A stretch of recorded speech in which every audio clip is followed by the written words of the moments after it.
வணக்கம். உலகத்தில் சிறந்த தொழில் எது?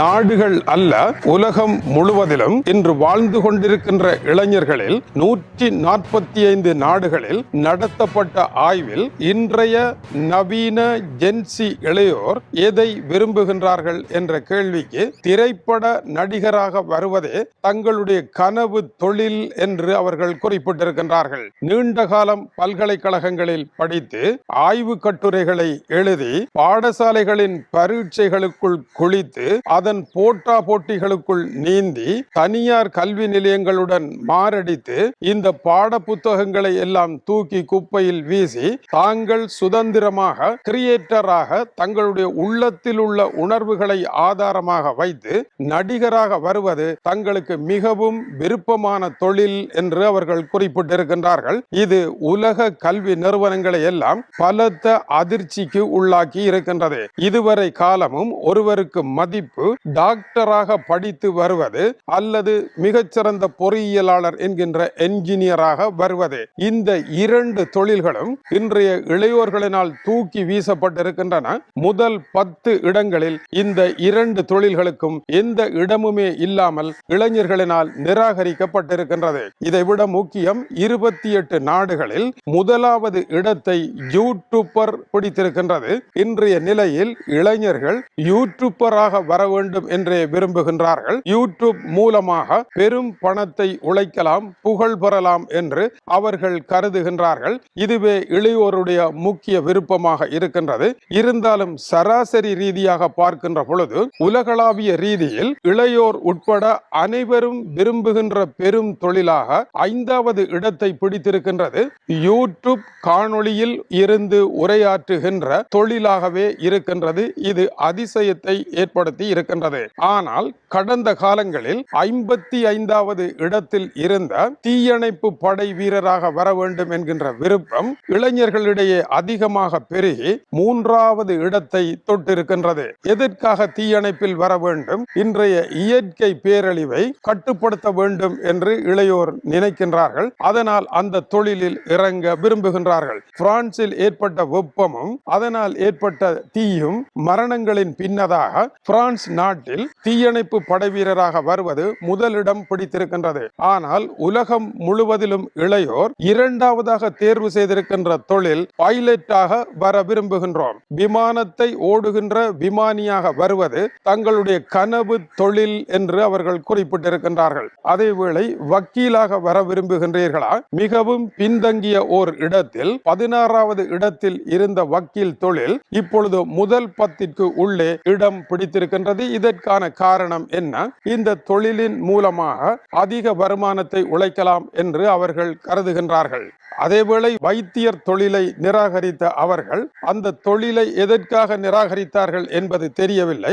ஆனால் மனிதர்களுக்கு வைத்தியம் பார்ப்பதை விட, அவர்களுடைய அதிருப்தியை சம்பாதிப்பதை விட மிருகங்களுக்கு வைத்தியம் செய்வது மிக இலகுவானது என்கின்ற இடத்திற்கு இளைஞர்கள் வந்திருக்கின்றார்கள். மிருக வைத்தியர் தொழில் முதல் 10 இடங்களுக்குள்ளும் இடம் பிடித்திருக்கின்றது. அடுத்தபடியாக விரைவாக பணத்தை சம்பாதிப்பதற்கு ரியல் எஸ்டேட் என்கின்ற நிலம், வீடுகள் வாங்கி விற்பனை செய்கின்ற தொழிலில் இளையோருக்கு அதிக நாட்டம் இருக்கின்றது. இதுவும் 10 இடங்களுக்குள் இடம் பிடித்திருக்கின்றது. அதைவிட இசையில் அதிகமான நாட்டம் இருக்கின்றது. எனவே நவீன டிஜே என்று கூறப்படுகின்ற இசை அமைப்பாளராக இருப்பதிலும் பெருந்தொகையான இளைஞர்கள் விருப்பம் கொண்டு இருக்கின்ற காரணத்தினால் அதுவும் 10வது இடத்திற்குள் வந்திருக்கின்றது. இன்றைய இளையோருடைய இந்த 10 விருப்பங்களையும் பட்டியலிடுவோமாக இருந்தால் முதலாவது இடத்தில் நடிகராக வர வேண்டும். இன்று ஹாலிவுட்டில் நடிகர்கள் உழைக்கின்ற பணம் வரையறை அற்றதாக இருக்கின்றது. 2வது, அதிக சம்பளத்தை தருகின்ற பைலட் வேலையை அவர்கள் விரும்புகின்றார்கள்.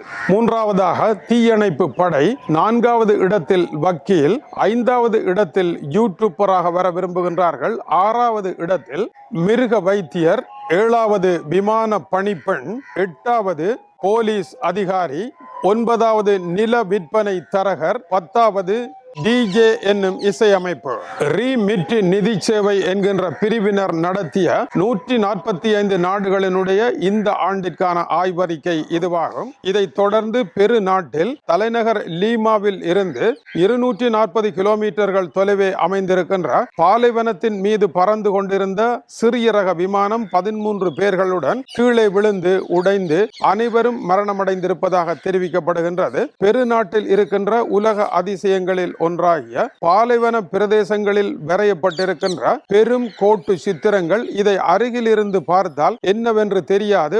ஆகாயத்தில் இருந்து பார்த்தாலே இந்த பிரம்மாண்டமான மணல் அடுக்கை கண்டுபிடித்து அதற்குள் என்ன உருவம் இருக்கின்றது என்பதை கண்டுபிடிக்கலாம். தேன் சிட்டு, சிலந்தி, குரங்கு, கூளைக்கடா போன்றவை வரையப்பட்டிருக்கின்றது. இவற்றை பார்க்க சென்று மரணமடைந்திருக்கின்றார்கள். இதுபோல 2020 ஆண்டு ஒரு விமானம் விழுந்து 7 பேரும், 2010 ஆண்டு இதே இடத்தில் இன்னொரு விமானம் விழுந்து 4 பேரும் மரணமடைந்தார்கள். இது உலக அதிசயங்களில் ஒன்றாக யுனெஸ்கோவினால் ஏற்றுக்கொள்ளப்பட்ட இடமாகும். இதை எப்படி உருவாக்கினார்கள், இந்த உருவங்களை எப்படி வரைந்தார்கள் என்பது அதிசயமாகவே இருக்கின்றது.